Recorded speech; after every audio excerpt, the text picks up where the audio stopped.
We should all understand that all of this is a big distraction, right? Like, pay no attention to the man behind the curtain. Go look at Greenland, right? While Trump does a bunch of other stuff. But it is a good opportunity for a little history lesson because this is essentially how the United States came to control Hawaii.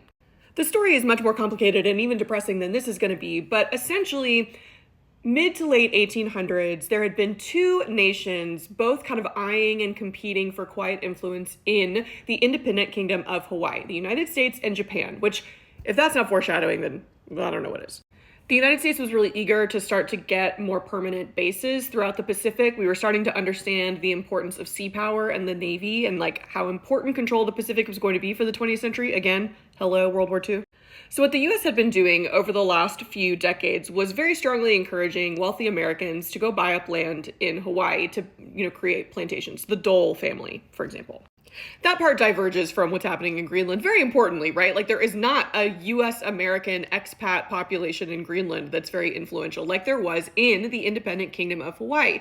What happens is that then from within, the United States can encourage like rumblings from those white, especially sugar planters, saying like, wow, wouldn't it be really great if we were part of the United States? Wouldn't it be really great if the US annexed this kingdom and then we could like have access to all their economic goods? Meanwhile, the king and then eventually the queen, Liliuokalani of Hawaii, are like, no, that wouldn't be great. We love being an independent kingdom. Thank you very much. So what McKinley does is he encourages the passing of a really high tariff on sugar. He says, hey, if you're within the United States, if you're officially part of the territory of the United States, you don't have to worry about this massively high tariff on sugar. Meanwhile, that's now Hawaii's like main export to the United States. And what it essentially does is it gives cover to these sugar planters plus a few Marines in plainclothes disguise to spark a revolution from within Hawaii saying, oh my gosh, we can't deal with this. These tariffs are going to destroy our sugar plantations and destroy our economy.